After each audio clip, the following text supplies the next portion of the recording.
You're listening to the Holistic Nootropics Podcast, your home for holistic, evidence-based cognitive enhancement strategies. And now your host, Eric Levi. What is going on, everybody? Welcome back to another episode of the Holistic Nootropics Podcast, where we talk about using nootropics, biohacking, and nutrition to help you boost your cognition. My name is Eric. I'm a nutritional therapy practitioner. And today on the podcast, I have Don Moxley. Don is an exercise physiologist who specializes in understanding and directing individual changes that alleviate suffering and contribute to the betterment of all people. He is currently the Director of Applied Science and Brand Development over at Longevity Labs. Don is considered a leading voice in the fields of longevity, cannabis, and stress and recovery management using heart rate variability. Don, welcome to the Holistic Nootropics Podcast. I am excited to be here. I think you guys do a great job, and I'm excited to be part of it. Yeah, and let me tell you, that last bit of your bio there are all things that I am super interested in. So I think we're going to have a really cool chat here. Cool. So before we jump into it, just want to give a quick shout out to our friends over at the Biohacking Congress. This is a biohacking conference happening in Miami, Florida, October 16th and 17th. Tickets are on sale right now. And we have been fortunate enough to team up with them over at the Biohacking Congress and have given us a special discount for all Holistic Nootropics podcast listeners and viewers. You can get yourself a 50% off ticket to attend the live conference in Miami. Again, the second or third weekend of Miami. All you got to do is head on over to biohackingcongress.com. When you purchase your ticket, use the code HACK50 and you will instantly save 50% off. Now, there is an other option for those of you who maybe are a little hesitant to travel. Maybe the whole wearing the mask on the plane thing makes you a little nervous about flying. I totally get it. You can actually watch the Biohacking Congress from the comfort of your own home. You can attend it virtually. And as a listener of the Holistic Nootropics Podcast, you have the opportunity to get that ticket for free. So if you want a free virtual ticket, all you got to do is go on over to Apple Podcasts, leave the Holistic Nootropics Podcast a 5-star review, take a screenshot of that review, send that over to me at info@holisticnootropics.com. And just like that, I will email you back a free virtual ticket to the Congress. Again, this is a huge biohacking conference with some of the leading voices in the health, wellness, biohacking tech field. And it's really one of the first conferences happening in the last 2 years since COVID took over. So if you're just itching to get out or you're itching to be around some really smart, interesting people talking about all the things pertaining to the latest and greatest in health, wellness, longevity, head on over to biohackingcongress.com and pick up your tickets.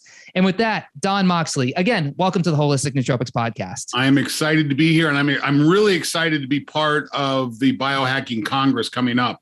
That team has put together a wonderful Congress. When you look at the list of speakers, if you're into human performance and biohacking or anything at that level, it's going to be a wonderful conference. They've got a great situation set up.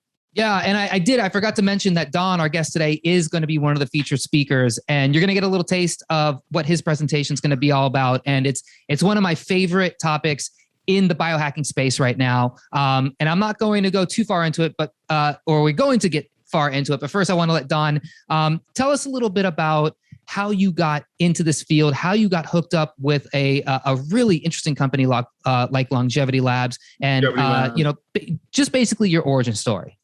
Yeah, so I'm trained as an exercise physiologist. I grew up in Ohio. I was a high school wrestler who went to college, wrestled at Ohio State. At that time, I fell in love with human physiology because I was having to solve problems for myself. And this is back in the early 80s. Fell in love with it, had some great mentors that got me on the right path. But I've spent about 25 of the last 35 years as either an adjunct or an assistant professor teaching the exercise sciences around Ohio.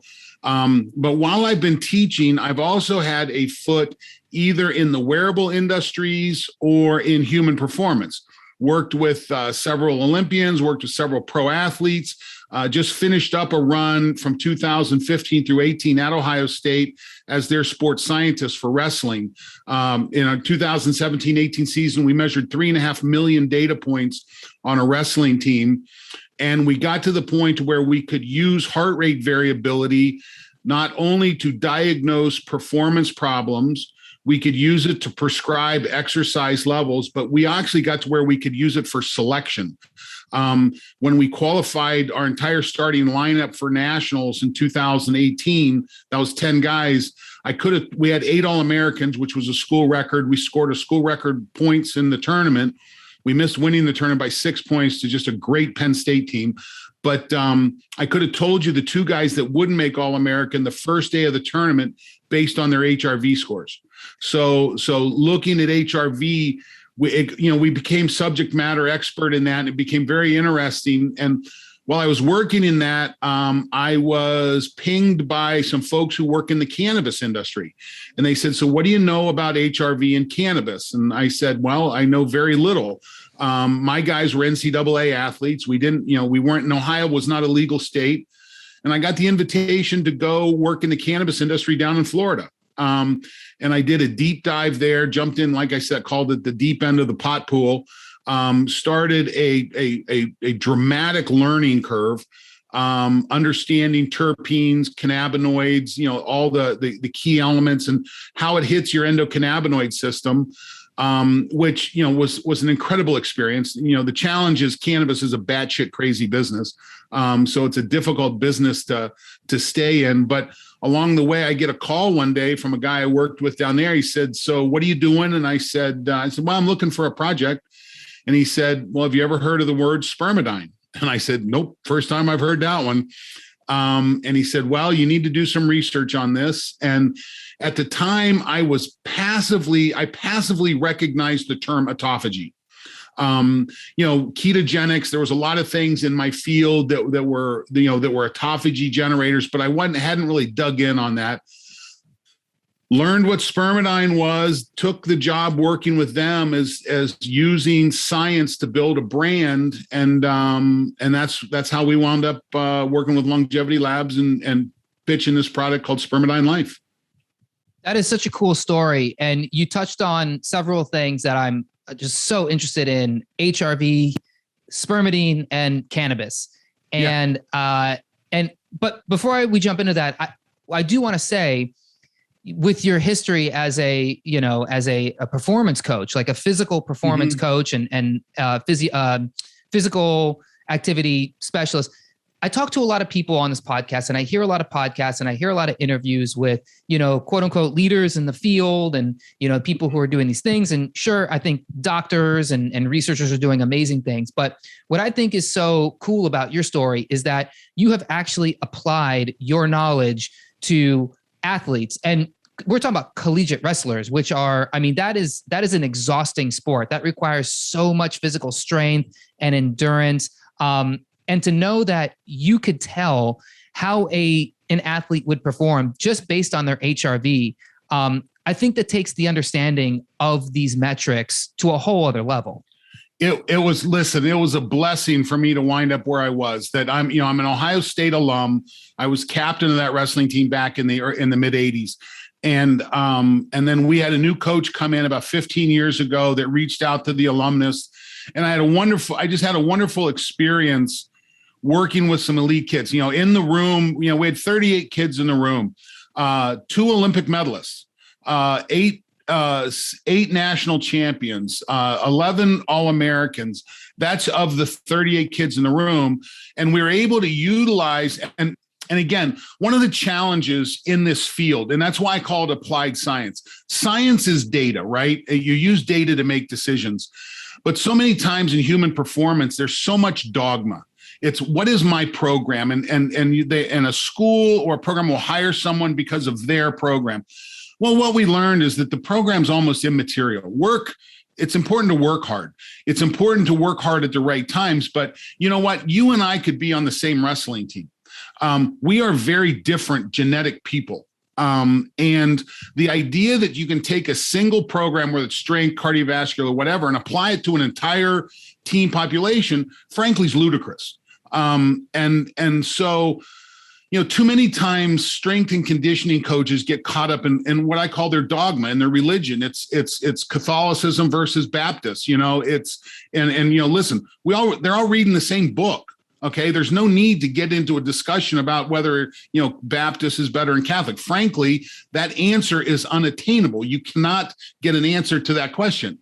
But if you apply science correctly, and one of the beauties of exercise science is we hypothesize, what's it take to get stronger? What's it take to lose weight? What do we have to do to run faster? We create an experiment. Well, you should do this, this, and this. We execute the experiment. If you'll then collect the data and analyze it, you're going to figure out what's better, what's worse, what's different, what's not. And that's what was really beneficial, because we were able to, again, I had a wonderful room of athletes. I had, again, one of my Olympians, we're recording this right now on August the 6th. One of the guys I worked with is getting ready to compete for a second gold medal tonight. So I've got people like that. I've got multiple time national champions in wrestling. And then I've got really good guys who never wore the singlet in a point scoring opportunity, but they wrestled every day, right? We could figure out what makes the difference between a good wrestler, someone who can give points, and someone who can become great. And that process is important. And I think that process is important to the average person too. If you're out there and you're a biohacker, listen, I mean, how many millions of crazy things are we hearing right now online about, well, you should do this, or you should do that, or this is this, and this is that. At some point in time, you got to take a breath. You got to take a step back and say, okay, where's the science? Where does the science support this? And Eric, you and I were talking before we came on the air. We were asking about supplementing spermidine. You know what? I'm not sure spermidine is going to do a lot for you. You've just turned 40 years old. You're pretty early in the curve. We know spermidine levels decrease with age. And that's why I said, are your parents still alive? If they are, your parents would be great targets for a spermidine supplementation. Give me another 10 years on you and you'll start to notice it. But it goes back to data. Not everything affects everybody. It's about figuring out what's right for you and giving yourself the tools that you need to follow that. And frankly, heart rate variability is one of the most important tools you can use.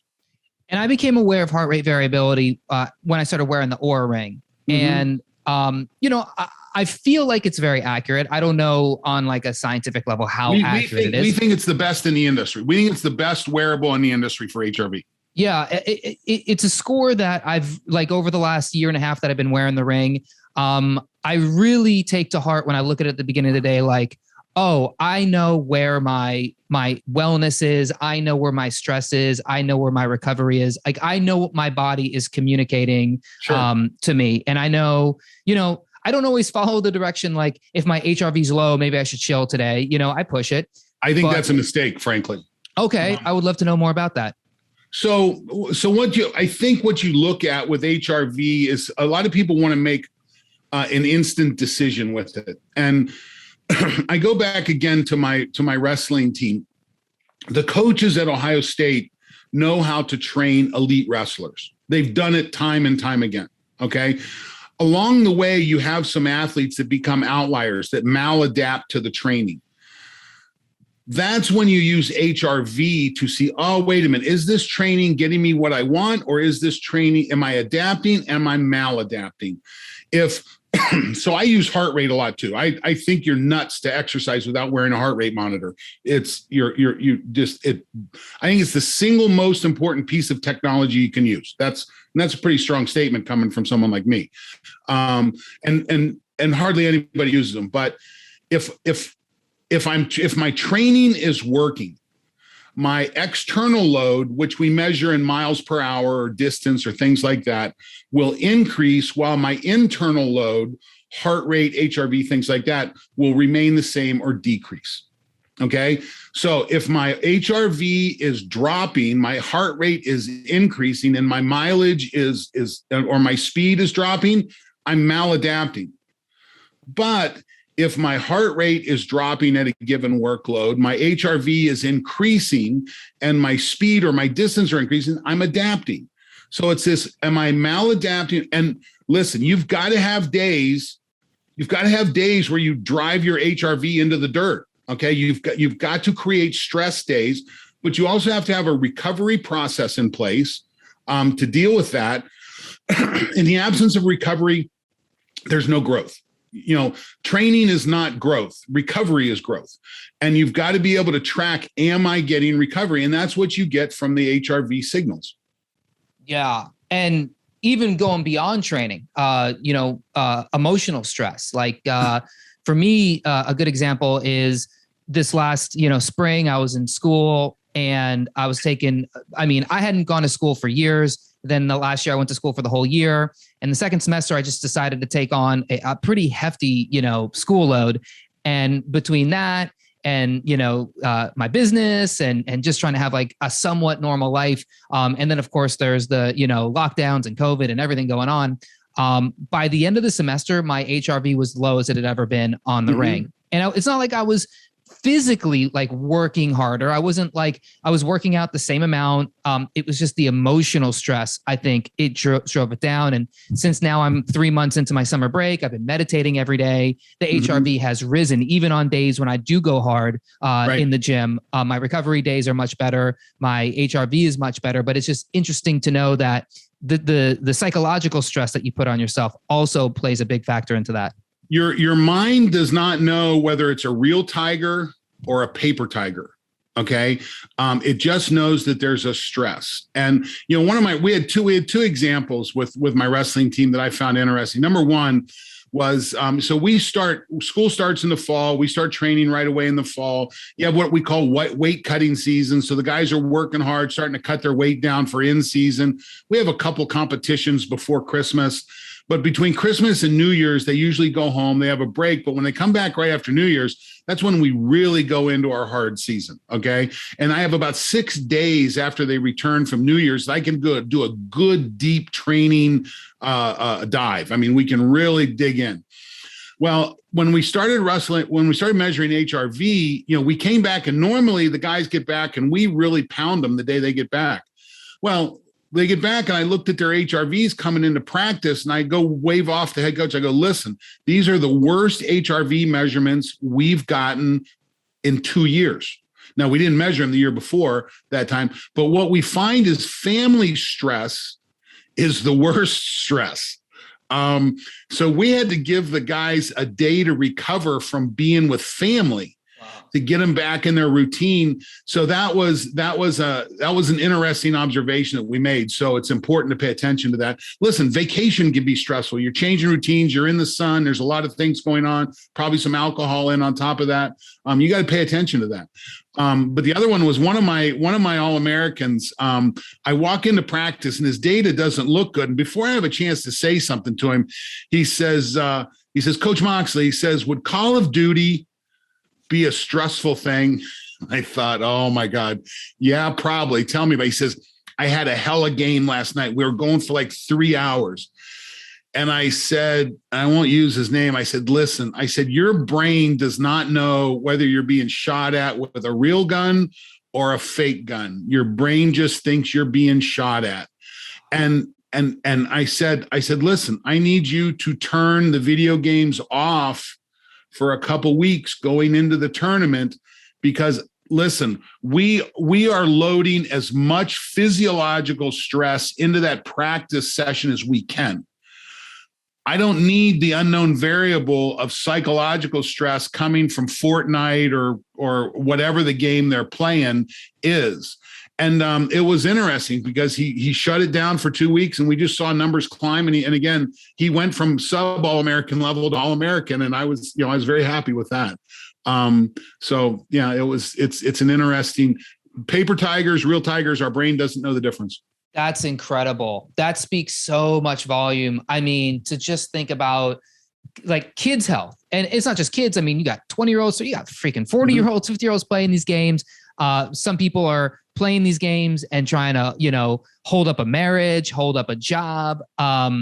Not to mention the stress of when you're a young person in your 20s navigating through college and then just getting out of college and that quarter life crisis, as they call it. And then you're mixing in this element that never existed before, which is, am I really being shot at? Am I really in Grand Theft Auto and stealing cars and, killing hookers and all this stuff? Like, where does that fit in to the HRV level? And to know that you've seen that reading in real time. Yeah. I mean, I can only imagine for all the people that are doing this and not wearing the ring, just the difference it would make to let me give you the other side of that too. Okay. So we started, so at the time we were using a product called First Beat, their bodyguard, and we could do 24, 48-hour measures.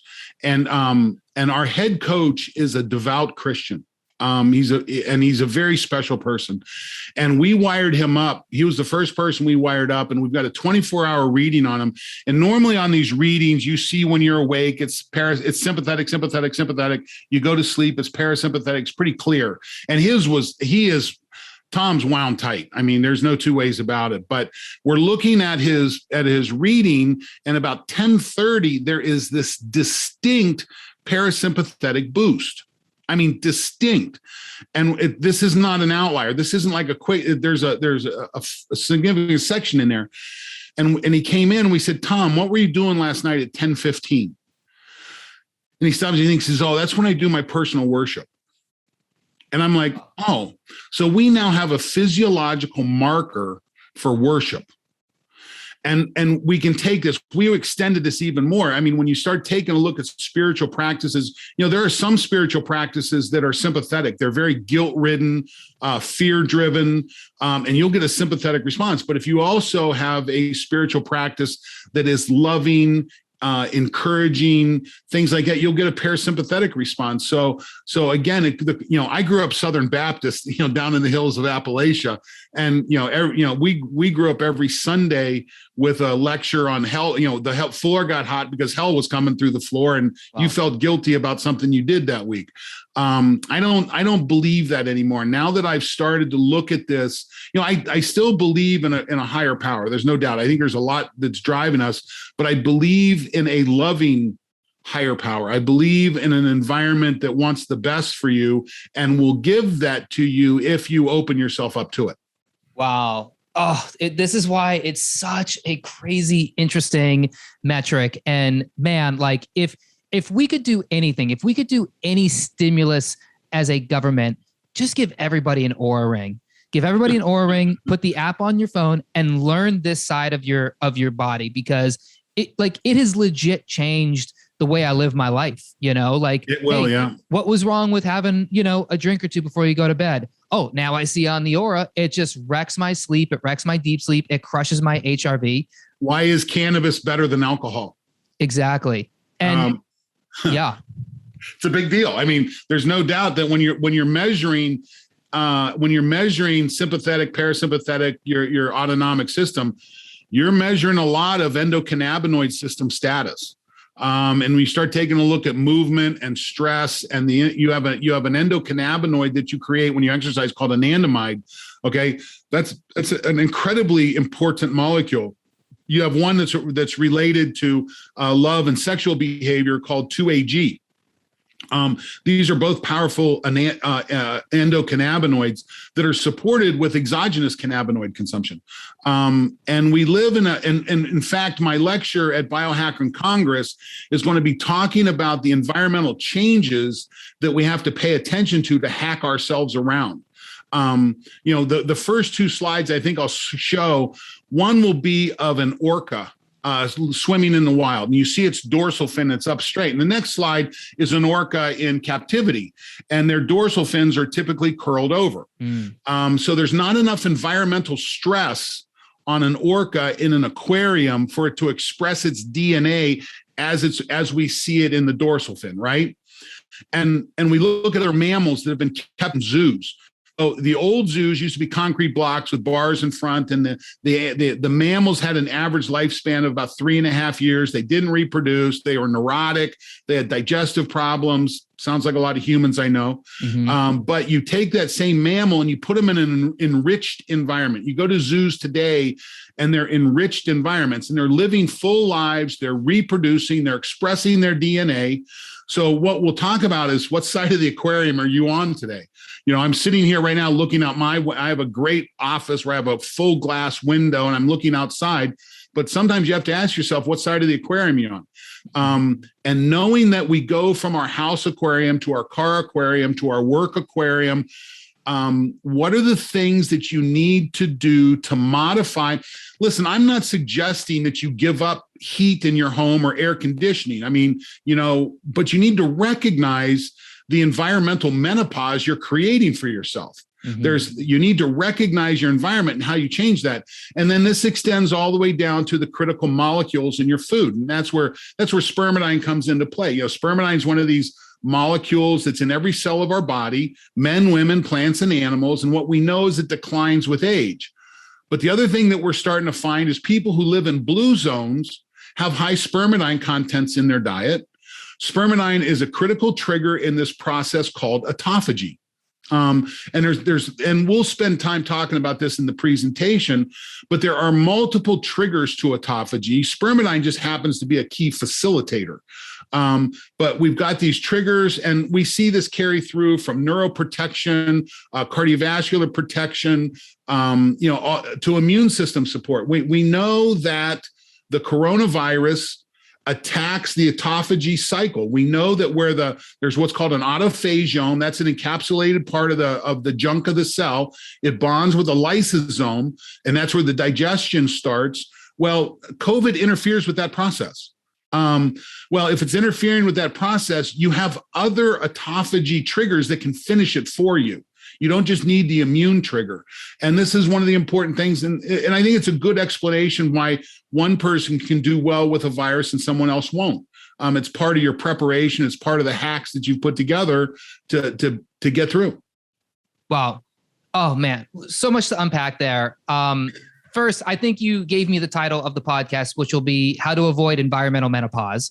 So, I so badly want to jump into the spermidine and the cannabis, but I just have one more HRV question. That's fine. It's pretty like fastball right down the middle.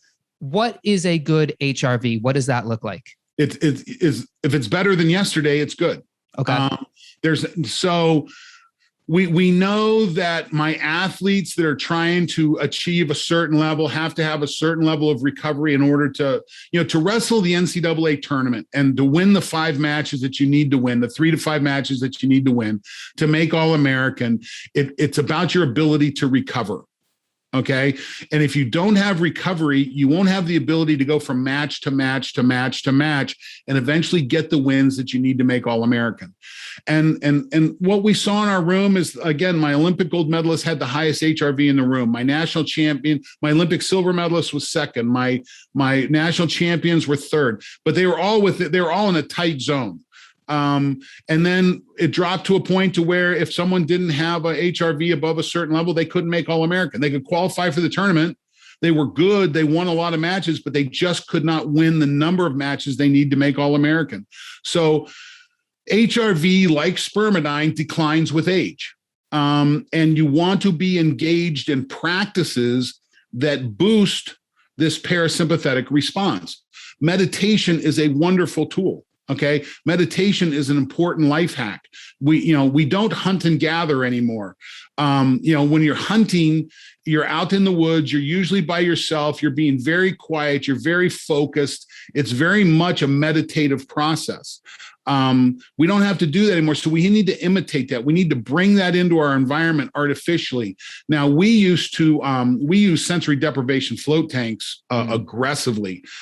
They work really well for raising HRV. And there's other tools too. There's lots of ways. And I'll tell you, I'm more impressed with the value of light therapy. Mm-hmm. One of the things I'll talk about in my presentation is what are the big rocks in the jar of longevity. And if you read Stephen Covey's book, The 7 Habits of Highly Effective People, he talks about if you've got a pile of rocks and gravel and sand, you got to get the rocks in the jar first and then fill in with the gravel and finally the sand. So what are the big rocks of longevity? Well, it's clear. The number one big rock for longevity is movement. It's exercise. Okay. Second, you have to take a look at, do you have nutritive dense foods? So what you eat and when not to eat is important, because this concept of autophagy currently is not taught in nutrition classes.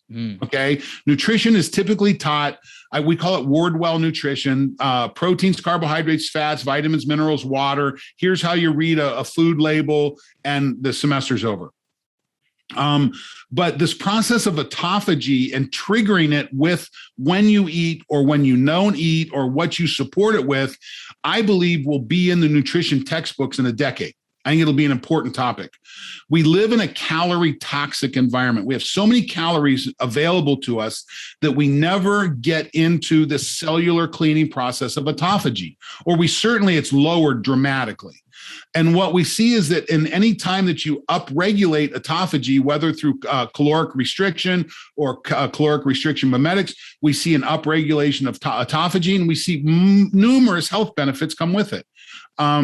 We think spermidine at some point in time will be considered a nutritional essential nutrient because it's just so difficult to get in our row crop produced foods. We're having to get ours out of Central Europe. We've not been able to get it out of American markets yet. So where your food comes from is important. Absolutely. And with spermidine, you call it spermidine. I say spermidine. Tomato. I'm aware that naturally you're going to find it in, I believe, wheat germ.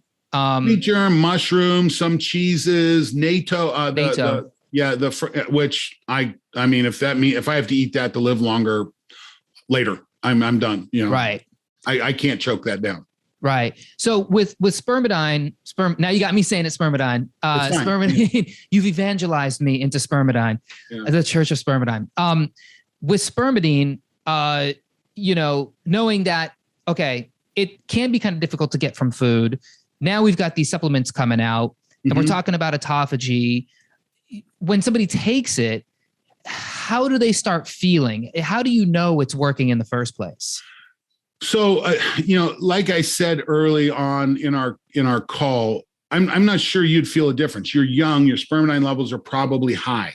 Unless your diet is just awful, and you don't have some natural sources of it in there, you're probably not going to get it. But if your parents were started taking it, what we would expect within 3 to 5 weeks, they're going to immediately notice a change in hair, skin, and nails. Hair is going to be fuller, nails are going to grow faster, skin will be more supple.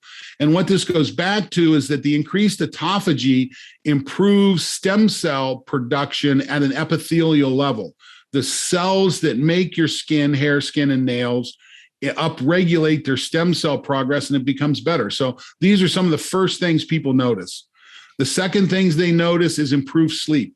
Particularly on something like your Oura ring, but something that Oura doesn't record is you get a deep, dream-driven sleep. When I'm taking a lot of it, man, it's lucid dreaming. So that's a wonderful byproduct. And then, frankly, we have a lot of people. If you purchase Spermidine Life, you will, in our marketing program, you will get an invitation to have a call with either me or one of our other team members. And I've probably taken 300 or 400 calls of people who have used our product. I've taken several calls of people who said, listen, I started taking, I didn't notice it. I stopped taking it. And 2 weeks later, I noticed how bad I felt. Started back. So the onset can be very gradual. It's not, spermidine is not like hitting a receptor on your central nervous system. Okay. It's not nicotine or caffeine or cocaine or, any of those or THC or any of the, they're hitting a receptor in your nervous system. It's going deep in the cell. Okay. And as you upregulate autophagy, you upregulate. And the first thing you notice is hair, skin, and nails. And can you talk about where spermidine comes from in the body? Because for most people, like you said, first of all, most nutritionists, most doctors know nothing about autophagy. So This is a foreign concept. But I think over the last 10 years, it's become a little bit more mainstream, at least in terms of like the biohacking community. But this idea of spermidine, when I'm trying to think of the cell, when I'm trying to think of, the immune system, when I'm thinking of the blood, I don't know exactly where it fits in. So maybe you can explain kind of where it all comes from. So spermidine production in your body comes from one of 3 areas. It'll be directly absorbed from food. That's one way. The second way is you will upregulate spermidine production in the gut. So depending on the amino acids and so forth that you're putting in your diet, you can have an upregulation of it in the gut. But also spermidine is synthesized on a de novo process in the cell. A polyamine, it moves from an amino acid to a polyamine called putrescine. Then it's synthesized into spermidine, and then there's spermine, and it'll move back and forth depending on the demand in the cell. So it's typically happening in the cytosol of the cell. So you can either eat it and increase it, you can increase it in the production in your gut, or your cell will produce it in the cell on a de novo basis. Yeah, and you mentioned the gut. Just another testament to how important the right bacteria, the right microbial balance in your gut. It synthesizes all the right stuff. Sure, absolutely. Listen, the gut is the final frontier right now. We're just recognizing the value, let alone understanding the process. And there's just so much to go there, but we know how important it is. So yeah, that gut's critical. It's for many things. Can you explain how spermidine does induce autophagy? Well, it induces the process at a very high level in starting the process of autophagy. In autophagy, you have, in fact, I can't tell you the number of proteins right off the top of my head, but you have any number of proteins that support different steps of the autophagy process.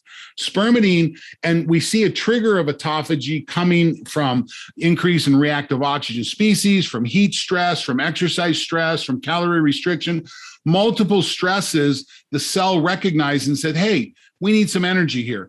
And, those two big energy sensing parts of the cell, mTOR and AMPK, those are two big sensors in there that are triggering the process. But what we know, as we increase spermidine, we increase autophagy. So it's certainly a key element at that level.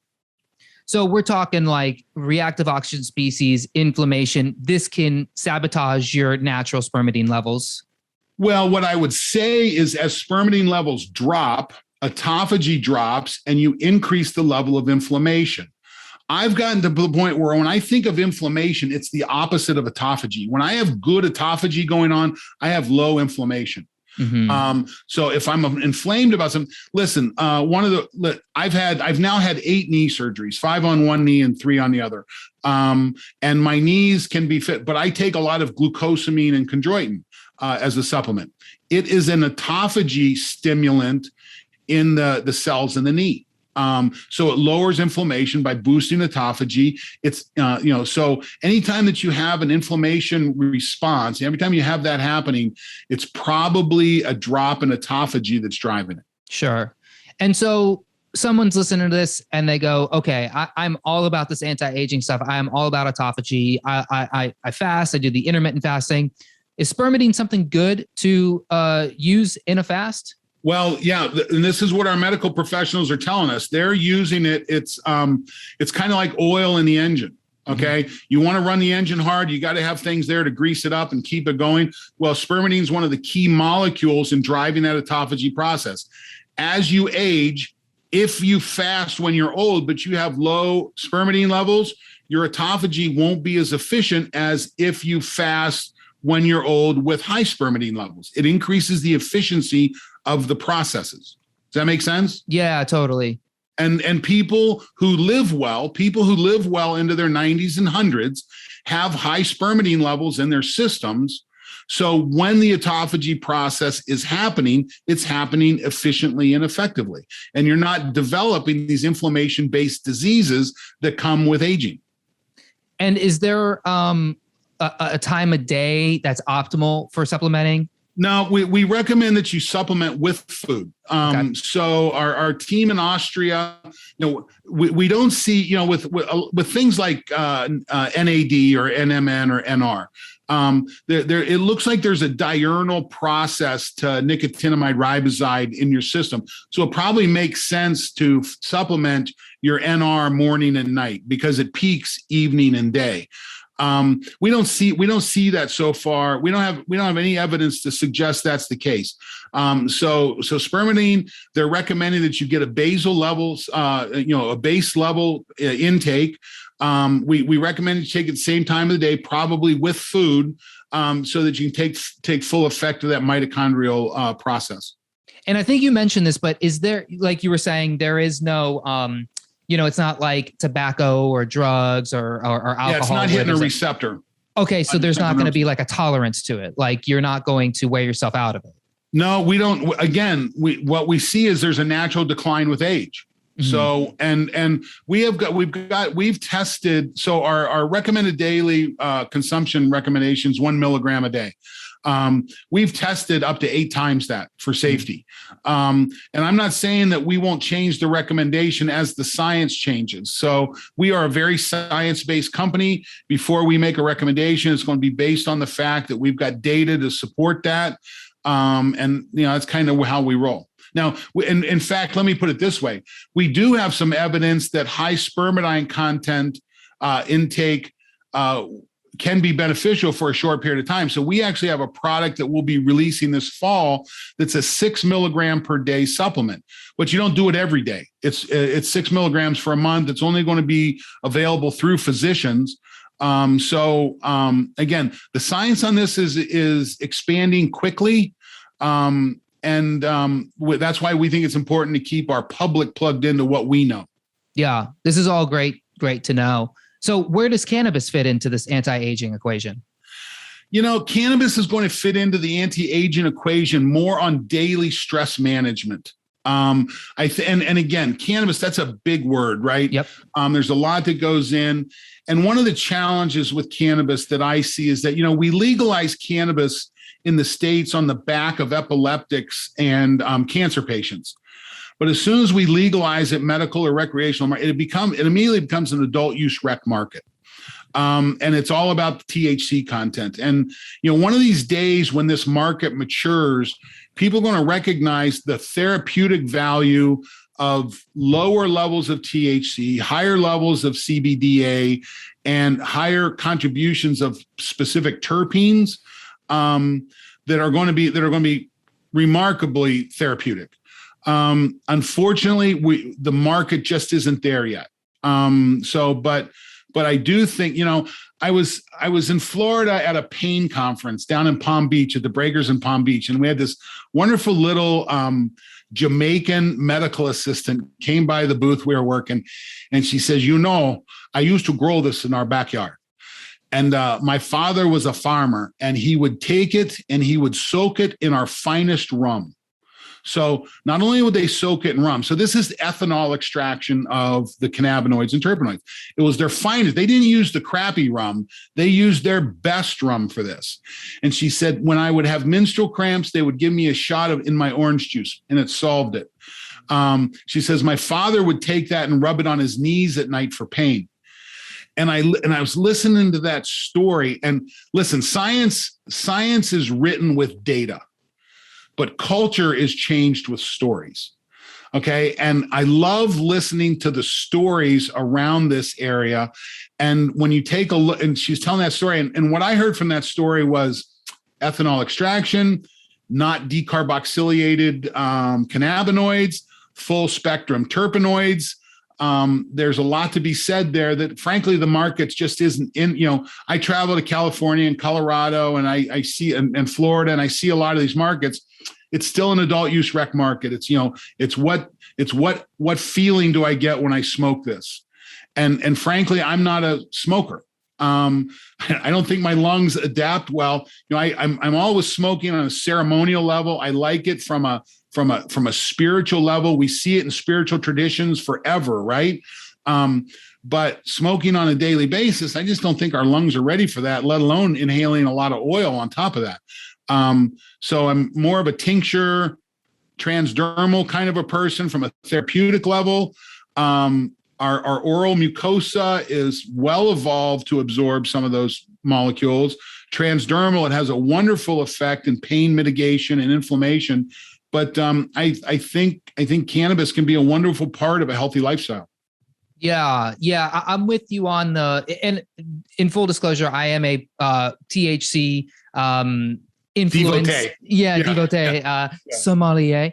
I love me some THC, but I will tell you, like, as I get older, the enjoyment I get from THC has definitely waned, and I'm more into the idea of the entourage effect with the different cannabinoids. And now I'm seeing these other, I believe they're cannabinoids like CBG, CBN coming out. We've got people doing Delta 8 THC. So which I don't know. I'm not totally sold on. That's a synthetically derived cannabinoid. So I'm not ready to go there. And, I there's a store here in Puerto Rico I went to that sells, Delta 8, and I smelled it, and I've smelled a lot of weed, and it just didn't smell right. No terpenes. Remember, the smell is terpenes. Okay. That's the important part. A lot of people, listen, again, cannabis has evolved. It was part of the American pharmacopoeia until 1945. 1942, they passed the Marijuana Tax Act. At that time, the AMA was arguing to leave cannabis alone. It is a wonderful therapeutic tool. But the Marijuana Tax Act kicked in, all the issues that go with that, not to mention, whether it's paper production or rope production or oral NSAIDs. A lot of stuff going on at that level, right? In the 70s, it gets classified as a Schedule I and really gets dangerous to possess and have. And all of a sudden, the production goes underground. And again, the market is THC. People are growing this because they want the effect of smoking THC, and I get it.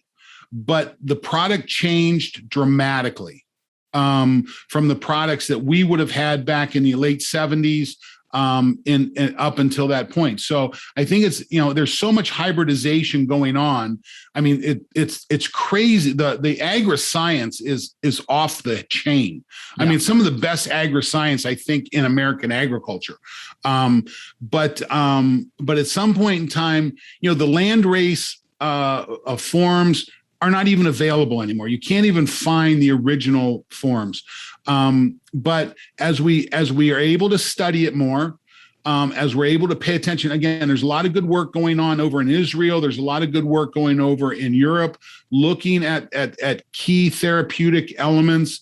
As that data becomes better and more available, and the medical or the functional medicine community gets better at prescribing it and using it and not creating problems. And manufacturers at some point in time have to say, okay, we're going to service this market. No one's doing it yet. I can go out and change the oil in my car and put it in a bottle and call it CBD and sell it. And I can give a lot of people a bad experience. There's a lot of that going on right now. If you're buying CBD at yard sales and flea markets and things like that, you don't know what's in there. So you don't know what the effect is. So being able to find the right product that has the key elements, whenever I've seen it, it becomes incredibly beneficial. And that's part of our challenge with that particular molecule or those molecules. Yeah, I have a bit of a coming to Jesus moment with CBD where a couple of years ago, it started really peaking in popularity, and I'd used some tinctures and it just wasn't, I was like, this is so weird. Like, I don't get it. It's not doing anything. Then I was in Vegas, and it had just become legal in Vegas. And I went to this store that was a little off the strip, and they've got herbs, they got herb like in counters. I was like, oh my God, I'm in a pot store. Like, this is amazing. And they're selling like sativa, indica. And then I'm like, I dropped like $50 on some sativa. What I thought it was like a pre-roll joint or whatever. And, or a couple of them. And I'm smoking it. And I'm like, I am not getting high at all. And I realized it was CBD. And then I started to feel like some actual effects. Like, I wasn't high, but my body was feeling very calm. Right. It was like my, and I hadn't had an Oura ring at that point. So I didn't know like what was going on with my HRV, but I can tell you actually smoking the pure grass, as far as I know, it was as pure as I know. It was a hemp based flower. Yep. So it had low THC, high CBD, but again, I cannot overestimate or make importance any higher. The terpenoids that go with the cannabinoids may be more important than the cannabinoids themselves. Yeah. On feel and effect. So, there's a lot of other molecules in there. And this is one of the things, and it's one of the things we drive in our Spermidinelife product, that we don't have a synthetically developed spermidine product. We do a whole plant extract. So not only are you getting the spermidine with our product, but you're getting some of the putrescine, you're getting some of the spermidine, you're getting that whole plant extract from the wheat germ. And the only thing that we use to refine it is water. That's an important part. We're not using supercritical CO2 or ethanol or things like that, like you do in cannabis. We're just using water to refine our extract down to a high CBD content extract in a very, very low amount of gluten. Wow. A little bit, but a very, very low amount. Well, this has been such an interesting chat, Don. I really appreciate your time because we got to talk about so much stuff that I'm so interested in. I feel like we just barely scratched the surface of some of these super, super fascinating topics.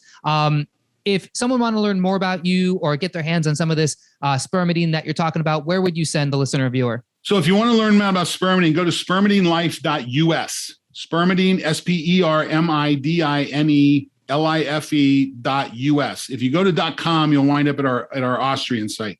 But .us, and I'll tell you what, Eric, I'll get you a discount code in the show notes.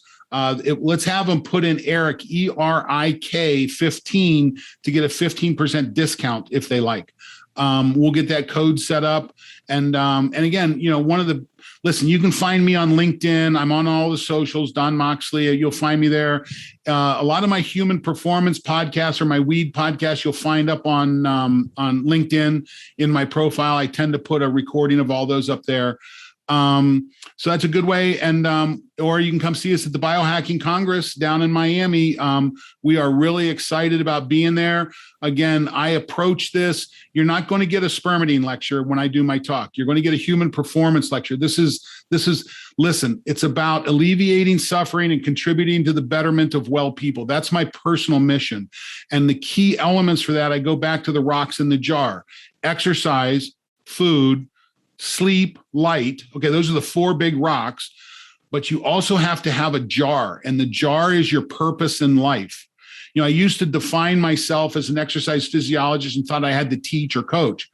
When I said, no, let's go ahead and define yourself by mission, alleviating suffering, contributing to the betterment of well people, it gives me the leeway to move into things like cannabis or into polyamines, helping individuals change their life. And, listen, I turn 60 next year. My daughter is just finishing up grad school. My wife and I are moving into what we call the third of our life. I have one of the things I'll talk about in my lecture is that I break your life into 3/3. The first third you spend learning. The second third you spend in service to others, either work or your family or your children or things like that. But then you move into your third, which is your third. And you want that to go as long as you can. You want that trip of the lifetime. I want to, listen, I've coached some amazing athletes, but the best coaching experience I've ever had was my daughter's 8th grade field hockey team.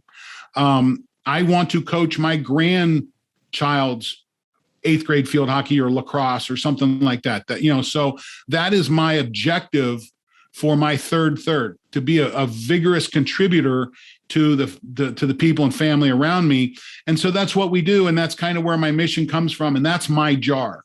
So that's why I pay attention to my 4 big rocks, but then we fill in the gravel around it. If you look way to the right of this image, you'll see the front of my sauna. You'll see we use red light therapy in my house. We invest in this in our family. And I think that's an important part of longevity. That's amazing. That's such a great way to wrap this whole thing up and give a sneak preview of why you should go see Don chat or speak at the Biohacking Congress. Don, thank you so much for your time. Folks, listeners, viewers, going over to the holisticnootropics.com website, catch the show notes of this, take Don up on his 15% discount, and hopefully you can go watch him speak at the Biohacking Congress and up your performance game. Don Moxley, thanks so much again for joining me today. I'm so excited for people to listen to this, watch this, because I enjoyed this chat, and I know the listeners will too. Thanks, Eric. You got it. And for more on all things holistic nootropics, head on over to holisticnootropics.com. In the meantime, we'll catch you on the next episode. Peace. Thanks for listening. For more brain-boosting info, in-depth articles, and show notes, check out holisticnootropics.com.